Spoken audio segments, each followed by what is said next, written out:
Hi, today is June 24th and it's National Fairy Day. So, in honor of the Fae folk, we're going to do a fairy oracle reading. Now, this oracle deck that I have, the Fairy Oracle deck, it's beautiful and it comes with a large hardcover book. It comes with stories. Let me see if you can see that. The Fairy Oracle. It's a beautiful, beautiful book and a beautiful deck. And we're going to jump right in and do our fairy reading. The cards start here in this section of the book, and it's not like a tarot deck where I do the intuitive reading or interpretation because it's oracle. It's based on the author's description for the cards. So we're going to shuffle the cards, and this will be our fairy reading in honor of National Fairy Day.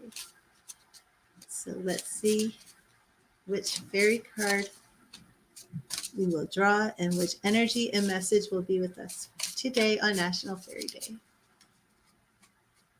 Did you even know that there's a National Fairy Day?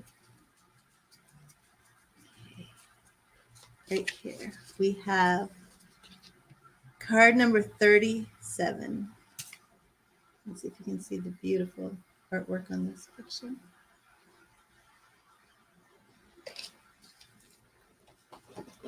And I shall read to you our oracle message.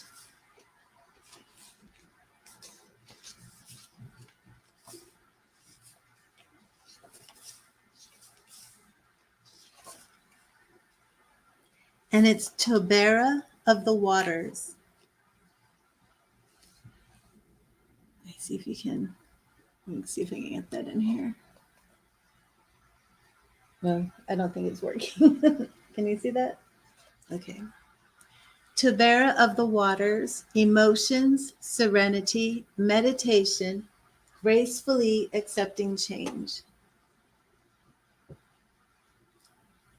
For a moment, close your eyes and just let yourself feel the cool, sparkling fairy waters flowing through your fingers. Imagine drinking this sparkling coolness from your own cupped hands, and imagine the water flowing down your throat. You may even be able to feel that magical energy filled coolness flow right through you to your toes. Ah, feel better?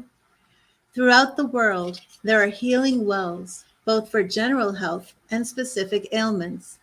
In modern times, many of their fairy qualities have been diluted, even though Tobera and her healing helpers do all that they can to keep them clear and potent. Fairy waters reflect the emotional state of the human people around them, so the fairy waters that come through to our world have lessened impurity and power in places where people are living especially stressful civilized lives. As one Oracle group member observes, there are profound connections with drinking water, tears, wells of forgiveness, water as the fluid of transforming nutrients in the body, the connecting flow. I could flow on, but I'll stop. However, the many healing fairies who help Tobera do the best they can under the circumstances to purify the waters, and they try to maintain their own merry spirits to give added power to the waters. We can help the fairies by creating more merriment in the lives of others and in our own lives. In addition to the healing wells, there are wells and springs that bestow wisdom or skill upon the drinker, like the famous Hippocrene fountain on Mount Helicon, which bestows poetic inspiration. I suspect it of being a fairy fountain because of the way it works.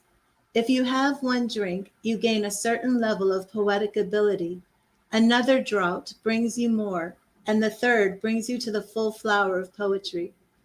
The reason the world is not overrun with magnificent poets is because, first, it is very difficult to find this spring, and second, the water packs such a wallop that most people stagger off after a single drink or two, and you only get one chance at the spring. There are also the fountains of youth, like the one on Dun One, the highest hill on Iona, a magical isle on the west coast of Scotland. I'm not sure if I said that right. I've never heard of that. Done one. I'm not sure. I'm gonna have to look that up. I looked and looked for this fountain, but didn't find it. I shall have to try again next time. I'm there because I am much more in need of it now than I was all those years ago. Okay, so this is because our card was upright, our oracle card. Oh, hello, Sakshi. I'm fine. Thank you. How are you? Today is National Fairy Day, and this is a fairy oracle reading. And this was the card. And she is Tobera of the Waters. And this is the meaning for the oracle card. Water is mutable, changeable, fluid, and Tobera speaks to us of a particular kind of change of emotions, and possibly a change in health. We have important choices to make about how we meet those changes and where we let them take us, toward the calm, flowing purity of the fairy waters or the boiling cauldron of hot temper and steamy emotions. The choice is obvious, but we sometimes forget that we have it. Tobera reminds us that we do have a choice, and making it, wisely or unwisely, determines our future. The things we need in life remain constant, no matter what is going on or how hectic the changes and pressures in our life may be. We need nurturing and love, and it is ultimately up to us to provide that for ourselves. The healing fairies will help us if we ask them to. And I'm not sure if you saw the video I did for the goddess reading, and the goddess I drew today was Rhea, which was all about flow. So the goddess reading and the fairy reading actually coincided very nicely this morning. So I will be back in a little bit with another reading for today. And thank you for joining me, Sakshi, and I hope to see you soon. God bless you.